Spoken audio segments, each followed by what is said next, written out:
안녕하세요. 눈에 넣어도 아프지 않을 딸아이 하나를 키우고 있는 30대 여성입니다. 아이를 볼 때마다 이렇게 하나 키우기도 힘든데 어머니는 어떻게 저랑 오빠들을 키우셨나. 그런 생각이 들면서 감사한 마음이에요. 한편으론 어머니에겐 아버지란 든든한 남편이 있었으니 오히려 나보다 사정이 나으셨으려나 싶기도 하지만요. 아무튼 지금 아이도 잠들었고 괜히 제 마음도 싱숭생숭해져서 익명의 힘을 빌려 제 이야기나 한번 해볼까 합니다. 가벼운 마음으로 들어주세요. 남편이라고 부르자니 온몸에 소름이 돋는 기분이지만 그래도 일단은 남편이라 하겠습니다. 남편하고는 회사에서 알게 된 사이였어요. 타 회사에서 이직을 해왔다는 남편이 저희 부서에 합류했는데 그때 제가 많이 도와줬지요. 다만 제 딴에는 남편이 낯을 가리는 게 눈에 뻔히 보여서 나름대로 잘 적응하라고 먼저 말 걸어주고 챙겨주고 했던 건데 남편은 제가 자기한테 관심이 있어서 그러는 줄 알았다나요? 그러면서 실은 자기도 저에게 호감이 있었다더니 급기야는 데이트 신청까지 해왔는데 황당하고 어이가 없었죠. 하지만 그렇다고 싫은 티를 내자니 괜히 어색해질 것 같기도 하고 그래서 나름대로 상황을 잘 무마시켜 보려고 데이트를 하게 되었습니다.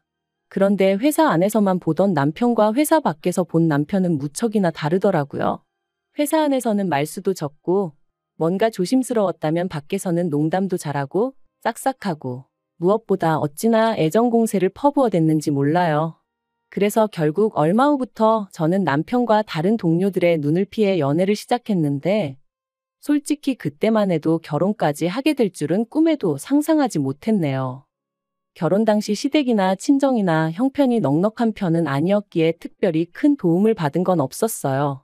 다만 남편이나 저나 모아둔 돈은 꽤 있었기에 둘이 모은 돈을 합하고 거기다 대출까지 받으니 비록 전세긴 했어도 서울에서 신혼살림을 시작할 정도는 되었죠. 야무지고 알뜰살뜰 살다 보면 10년 안에 서울에 있는 아파트 한 채는 마련할 수 있겠지. 그런 꿈을 꾸며 신혼을 이어갔습니다. 그때만 하더라도 저희 두 사람 앞에 행복한 미래만이 기다리고 있을 줄 알았지. 이렇게 제가 영원히 남편을 증오하게 될 줄은 몰랐네요. 저는 어려서부터 아이는 둘쯤 낳고 싶었고 그렇기에 결혼 전에도 남편에게 몇 번이나 그런 이야기를 했었어요. 요즘 너도 나도 먹고 살기 힘들어서 애는 안 낳겠다 하지만 나는 그래도 둘은 낳고 싶다고. 내 아이들한테 이 세상이 얼마나 즐겁고 멋지고 아름다운 곳인지 보여주고 싶다 말이죠. 그리고 제가 이런 이야기를 할 때마다 남편은 자기도 마찬가지라며 아이들에게 부끄럽지 않은 부모가 되자 했었고요. 그런데 막상 결혼한 지 1년이 지나 제가 이제 아이를 가졌으면 좋겠다 하니 남편이 꼭 아이를 가져야겠냐는 거예요. 자기는 좀 자유롭게 살고 싶다면서 말이죠. 저는 생각지도 못한 남편의 발언이 어이가 없었고 급기야는 화도 났어요. 그래서 갑자기 그렇게 말을 바꾸면 어떡하냐고 나는 아이 없는 부부 사이라는 건 생각해 본 적도 없다 그랬습니다. 그런데 남편이 그럼 뭐 지금이라도 헤어져 줄 거냐 그러는데 그때 받은 충격은 이루 말을 할 수가 없었죠. 그리고 그렇게 며칠 동안 저는 남편과 말 한마디 섞지 않았습니다. 남편은 말이 헛나왔다 하면서도 진심 어린 사과는 하지 않았고 오히려 저를 예민한 여자로 몰고 갔으니까요. 그리고 전 그런 남편의 태도에 더 크게 상처를 받았죠. 사랑해서 결혼했고 그래서 아이가 갖고 싶은 건데 이렇게 비참한 기분까지 느껴야 하는 건지. 정말 시도 때도 없이 제 신세가 불쌍해서 눈물이 다 나더라니까요. 하지만 이혼을 결심하기도 쉽지 않았어요. 비록 당시에는 제가 타 회사로 이직을 한 이후이긴 했지만 그래도 제 인맥이 남편 인맥이나 다름없었고 제가 결혼할 때 누구보다 기뻐하셨던 친정 부모님을 생각하면 어떻게든 잘 사는 모습만 보여드리고 싶었으니까요. 그런데 그렇게 이러지도 저러지도 못하고 어느덧 한 달쯤 흘렀을 무렵 저는 또 한 번 크게 놀랄 수밖에 없었습니다. 제가 임신했다는 사실을 알게 되었거든요. 비록 남편과 사이는 좋지 않았지만 그래도 남편이 애아빠이니 말을 안 할 수가 없잖아요. 그래서 화해도 할 겸 작은 선물 상자를 사서 그 안에 2줄로 표시된 임신 테스트기를 넣어 식탁에 올려두었어요.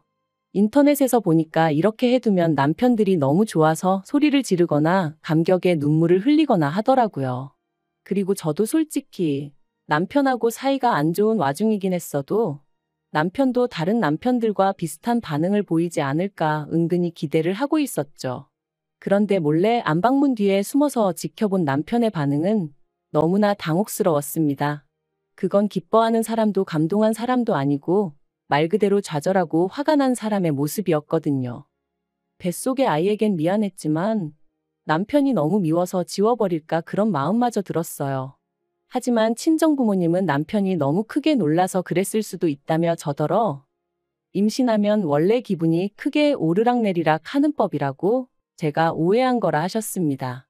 시부모님 또한 말씀하시길 남편이 원래 무딘 구석이 있지 않냐면서 저더러 별거 아닌 일을 크게 키우지 말라셨고요. 하지만 이후로도 남편이 보인 반응은 제가 알고 있던 태어날 아이를 기다리는 아빠의 모습과는 많이 달랐고 저에게도 하루가 다르게 무심해져만 갔네요. 그러다 하루는 남편이 샤워를 하러 들어갔을 때였습니다. TV를 보는데 홈쇼핑에서 젖병 소독기를 팔고 있더라고요. 그리고 그 가격이 제가 인터넷에서 봤던 것보다 훨씬 저렴했어요. 그래서 얼른 사야겠다는 생각이 들어 제 핸드폰을 찾는데 도대체 이 핸드폰이 어디로 간 건지 아무리 찾아도 안 보이는 거예요. 반면에 남편 핸드폰은 소파 위에 있었기에 일단은 주문부터 하자는 생각으로 핸드폰을 켰습니다. 패턴으로 잠겨 있긴 했지만 연애 때부터 늘 똑같은 패턴이라 쉽게 풀 수 있었고요. 그리고 홈쇼핑 전화번호를 누르려던 순간 어째서인지 메신저가 제 눈에 들어왔고 지금도 왜 그랬는지는 모르겠는데 한번 확인해보고 싶은 충동이 들대요. 그런데 다행이라고 해야 할지 메신저에는 의심할 만한 건 아무것도 없었어요. 그래서 왠지 모를 안도를 하고 통화 목록을 보는데 어떤 한 사람만 성도 없이 딱 두 글자 이름으로 저장이 되어 있는 게 아니겠어요? 그리고 좀 살펴보니까 하루에도 3-4번 넘게 통화를 주고받은 흔적까지. 뭐라 콕 집어 말할 수는 없었지만 기분 나쁜 예감에 제 심장이 벌렁벌렁 뛰더라고요. 저는 그 전화번호를 얼른 옮겨 적어 이튿날 남편이 출근하기가 무섭게 제 핸드폰에 저장을 했어요. 그러자 그 여자 프로필이 제 메신저에 떴는데 제가 아는 여자였습니다. 남편의 오래된 동창이라며 저희 연애할 때 몇 번 술도 같이 마시고 결혼식에도 왔던 친구였죠. 그러니 제 의심은 확신으로 커질 수밖에 없었습니다. 저도 아는 남편의 친구인데 생판 다른 이름으로 저장해놓고 주고받은 메신저는 하나도 없는데 하루에도 몇 번씩 통화는 주고받았다는 게 어떤 식으로 생각해도 말이 되질 않더라고요. 그래서 그때부턴 태교를 해야 하는 그 중요한 시간에 배우자의 불륜 외도 있단 거나 검색하며 시간을 보내게 되었어요. 확실한 증거도 없고 혹시나 뱃속의 아이가 잘못될까 싶어 제대로 욕 한 번 못하고 울지도 못하면서 말이죠. 그리고 그렇게 지옥 같은 날들이 흘러가던 중 저에게도 기회가 왔으니 남편이 핸드폰을 두고 출근을 했어요. 가지러울 만한 상황이 안 된다며 저한테 가져다 달라 했지만 저는 제 불러온 배를 핑계로 못 간다고 핸드폰 없이 하루 지낸다고 죽는 거 아니지 않냐고 참으라 했죠. 그리고 그때부터 저는 남편이 퇴근하기 전까지 말 그대로 남편의 핸드폰을 샅샅이 뒤지기 시작했습니다. 뭐라도 하나만, 확실한 하나만 나와라. 그게 남편이 바람을 폈다는 증거든 아니면 결백하다는 증거든 제발 확실한 하나만 나와달라고 마음속으로 빌면서 말이죠. 그리고 다행히 제 바람이 통했는지 남편의 핸드폰에서 숨겨진 폴더를 찾았는데 그 안에는 남편과 상간녀의 구역질 나는 대화들이 가득했어요.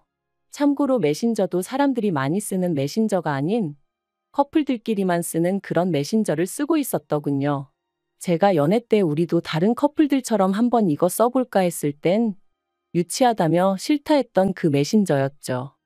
저는 대화 내용과 둘이 서로 주고받은 사진들을 전부 다 동영상으로 찍고 내친김에 남편의 친척들과 친구들 그리고 지인들의 연락처까지 전부 다 제 핸드폰으로 옮겼습니다. 여차하면 남편이 어떤 인간인지 낱낱이 까발릴 생각이었거든요. 그리고 속에서 끓어오르는 화를 누르며 어떻게든 제 감정을 다스리려 했어요. 사람들 말이 무조건 바람피냐고 상대를 몰아붙이면 오히려 역효과만 난다 했으니까요.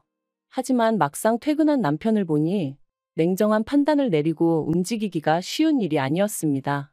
그래서 결국 그 상간녀 얘기를 꺼내며 언제부터였냐 따져 물으니 전부 다 오해라며 아주 팔짝팔짝 뛰더라고요. 그저 사는 게 불쌍해서 통화 몇 번 하면서 힘내라고 한 것밖엔 없다며 아무것도 없는 빈 메신저를 보여주곤 이것 봐라 아무것도 없지 않냐고 적반하장으로 나오는데 아마도 제가 평소에 기계를 잘 다루지 못해서 남편에게 부탁하는 일이 잦다 보니 핸드폰에서 비밀 폴더 같은 것도 못 찾을 거라고 생각을 했던 모양이 돼요. 저는 저를 기만하는 남편의 태도를 정말이지 견딜 수가 없었습니다. 하지만 제가 가진 패를 전부 다 보여줄 순 없었으니 일단은 알겠다고 했죠. 한편 어느덧 시간이 흘러 출산이 코앞으로 다가왔고 저는 건강한 딸아이를 낳았어요. 하지만 어째서인지 남편도 어머님도 보이는 반응이 뜨뜻미지근했고 그런 반응을 보면서 저는 어렴풋이 남편이 여전히 외도를 이어가고 있다는 직감이 들었죠. 그리고 아니나 다를까 제가 산후조리원에서 퇴소해 집으로 돌아왔을 때 남편이 저에게 충격적인 이야기를 건넸습니다. 이혼하자고 했거든요. 저에 대한 마음이 식었다면서 제가 여자로 안 보인다나요? 제가 남편더러 어떻게 나한테 그런 말을 할 수 있냐. 울지 않으려고 했는데 눈물이 쏟아져서 사실 말도 제대로 못했어요. 하지만 남편에게 내가 싫어도 우리 딸을 봐서 참고 살 순 없겠냐 뭐 그렇게 말했던 것 같아요. 그런데 남편이 솔직히 자기랑 어디 하나 닮은 것 같지도 않고 정이 안 간답니다. 저야 10달 품고 있기라도 했지만 자기는 애랑 시간을 보냈으면 얼마나 보냈다고 정이 가네 안 가네 소리를 하는 건지 어이가 없더라고요. 그래서 결국 저도 악에 받쳐서 당신이 사람이냐 소리를 질렀어요. 그랬더니 그래 나 사람하냐 그러니까 이혼하자고 하며 더 크게 소리를 지르는데 정신 똑바로 차려야지 이러다 정말 일 나겠구나 싶더라니까요. 결국 저는 수소문 끝에 동네에 있는 이혼 전문 변호사를 찾아갔습니다. 그리고 그간 누구에게도 말하지 못했던 남편의 외도 사실과 함께 제가 나름대로 수집해 놓은 증거를 보여주었어요. 그랬더니 변호사가 정말 마음고생 많이 하셨겠다면서 자기가 끝까지 옆에서 같이 싸워줄 테니 포기만 하지 말라대요.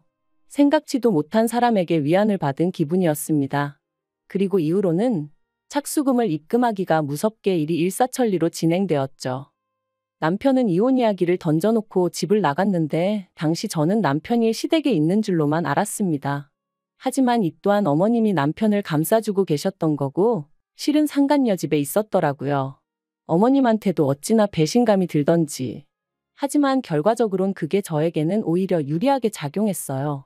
저는 상간녀 소송을 위해 상간녀의 정보가 필요했고 확실히 해두고자 상간녀가 사는 동네에 3번이나 찾아갔었는데 거기서 두 사람이 같이 팔짱을 끼고 거리를 걷고 마치 부부처럼 행세하는 사진을 찍을 수 있었거든요. 상간녀 소송부터 이야기하자면 결국 저는 3천만 원을 받아냈습니다. 남편이 저더러 돈독이 올랐다며 속이 후련하냐길래 후련하겠냐고 나는 이제 시작이니 이 정도로 열내지 말라고 했죠. 그리고 이혼. 사실 이혼해주지 말까? 어떻게든 버티고 살까 그런 생각도 안 한 건 아니었어요. 하지만 남편을 보면 속에서 구역질이 올라올 만큼 분노가 치밀었고 ATM이다 생각하고 살자니 얼마나 돈을 잘 벌어오는 것도 아닌데 그 돈 몇 푼 때문에 같이 살면서 스트레스를 받아야 하나 싶더라고요. 그래서 이혼을 결심했습니다. 남편은 안 지나서나 제가 이혼해주기만을 바라고 있었던지라 합의를 하는 건 어렵지 않았어요. 저는 결혼할 때 제가 가져온 8천과 위자료 3천을 원했습니다. 변호사 말로는 결혼 기간이 짧아서 사실 3천을 받아낼 수 있을지는 모르겠다. 좀 더 현실적인 금액을 부르는 게 좋겠다 했지만 남편이 이혼만 손꼽아 기다리는 걸 알았기에 저도 믿질 거 없단 생각으로 3천을 불렀네요. 그리고 역시나 제 예상대로 남편은 순순히 제 말대로 하겠다 하대요. 그리고 저는 어머님에게도 위자료를 청구했습니다.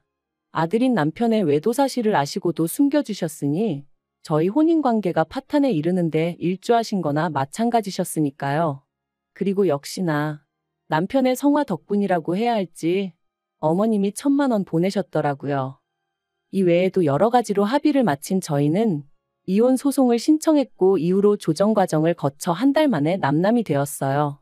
하지만 저에게 남은 거라곤 세 사람에게 받아낸 위자료 7천이 전부였고 계속해서 끓어오르는 울분은 어쩔 수가 없더라고요. 그런데 정말 신이 존재하긴 하는 건지 정확히 남남이 된 지 6개월 만에 지인을 통해 남편의 소식을 듣게 되었습니다. 이혼 당시 저는 저랑 남편이 왜 이혼하게 되었는지 저희를 아는 직장 동료들이나 지인들이 정확히 알기를 바랬어요. 만약 그 사람들과 인연이 끊어지게 된다면 그건 제가 아니라 남편이어야 한다고 생각했으니까요. 참고로 저희 남편은 불우한 학창 시절을 보낸 탓에 친구라곤 직장 동료들이 전부입니다. 그래서 그들 중 가장 입이 가벼운 사람에게 저희가 어쩌다 이혼하게 된 건지 전부 다 털어놓았어요. 비밀로 해달라고 해도 어차피 말하고 다닐 게 분명했기에 꼭 비밀로 해달라고 신신당부도 했고요. 그리고 역시나 얼마 지나지 않아 남편이 임신한 저를 두고 바람을 폈고 산후조리원에서 돌아온 저에게 이혼 요구를 했다는 소문이 삽시간에 퍼진 모양이 돼요. 순식간에 회사에서 남편은 쓰레기가 돼버린 거죠. 그래서 남편이 회사를 관뒀다더군요. 하지만 거기서 끝이 아니었습니다. 저는 변호사의 자문을 구해 상간녀 남편에게도 상간녀와 제 남편의 외도 사실을 알렸고 상간녀 남편은 그동안 해외 주재원으로 파견을 나가 있었기에 전혀 눈치채지 못했었다더군요. 그리고 상간녀의 남편이 다시 제 남편을 상간남으로 고소하면서 남편이 그쪽에다 또 3천만 원을 물어주게 된 거죠. 남편이 저더러 정말 이렇게까지 해야겠냐더니 급기야 이후로는 시부모님은 물론이고 신우까지 전화로 사람을 아주 달달 볶아댔어요. 얼마나 더 괴롭혀야 속이 후련하겠냐면서요. 그래서 내 딸이 졸지에 아빠도 없이 크게 되었는데 내 눈에 뵈는 게 있겠냐 했습니다. 앞으로도 내가 할 수 있는 게 있으면 다 할 거니까 그런 줄만 알라면서 말이죠. 그리고 신우더러 아가씨도 상간남 여동생이라고 소문나기 싫으면 내 비위 거스르지 말라니까 그런 명예훼손이니 뭐니 자기도 가만 안 있겠다대요. 그래서 해볼 테면 해보자고 그랬죠. 막말로 제가 더 무서울 게 뭐가 있었겠어요. 그리고 그렇게 이혼한 지 1년이 되던 작년 겨울 어머님이 연락을 해오셨어요. 사실 어머님 전화번호는 아예 삭제를 해버렸던 탓에 실수로 전화를 받게 된 거였죠. 어머님께서 잘 지냈냐 하시더니 하나밖에 없는 손녀 돌도 못 챙겨준 게 내심 마음에 걸리셔서 연락을 하셨답니다. 황당해서 신경 쓰지 않으셔도 된다고 했어요. 그랬더니 그러지 말고 당신 이야기 좀 들어보라 하시더니 너도 이제 자식 낳아 키워보니 알겠지. 부모 입장에선 자식이 무슨 짓을 하든 감싸고 돌 수밖에 없다 그러시는 거예요. 어이가 없어서 자식이 잘못된 길로 빠지면 못 가게 하는 게 부모 역할이지. 무조건 오냐오냐 해주는 게 무슨 부모냐 쏘아붙였습니다. 그리고는 그런 이야기 이제 와서 저한테 왜 하시냐 듣고 싶지 않으니 그만하시라니까. 남편이 저랑 이혼하고 폐인이 되었다면서 반성 많이 한 것 같다고 저더러 한 번만 기회를 줄 수 없겠냐는 거예요. 어이가 없어서 기회는 무슨 기회냐고 말도 안 되는 소리 하신다 했습니다. 제가 죽어서 썩어 문드러지더라도 남편을 용서할 일은 없을 거라고요. 그리고 혹시나 저희 딸아이를 핑계로 어머님 아버님 혹은 남편이 제 앞에 나타나는 일은 없게 해달라고 했어요. 이혼할 때 핏줄이고 뭐고 필요 없다 한 게 남편이었으니 저는 애한테 네 아빠 죽었다고 할 거라고 할머니 할아버지도 다 죽고 없다 할 거라고 그런 줄 아시라 했죠. 그랬더니 어머님이 천륜이 네 멋대로 끊어지냐 하시길래 그거 먼저 끊고 도망간 게 어머님 아들인 거 기억 안 나시냐? 조심하셔라 그러다 또 어떤 엑스한테 눈 돌아가서 그땐 어머님하고도 연 끊는다 하고도 남을 작자다 그래버렸네요. 그리고 지금 오늘 이렇게 과거를 다시 곱씹다 보니 누군가 저에게 그러더라고요. 그래도 아이 아빠인데 남자가 순간 한눈 좀 팔 수도 있는 건데 참고 기다리지 그랬냐고요. 비온 뒤에 땅이 더 굳어지는 법이라면서 말이죠. 하지만 그건 자기가 겪어보지 않아서 그래요. 믿음과 신뢰를 저버리고 쾌락만 쫓는 사람이 무슨 애한테 좋은 본보기가 되어주겠어요? 아무튼 오늘로써 다시 한번 과거는 훌을 털어버리고 아이와 저 두 사람의 행복한 앞날을 꿈꾸며 한 걸음 한 걸음 나아가 볼게요.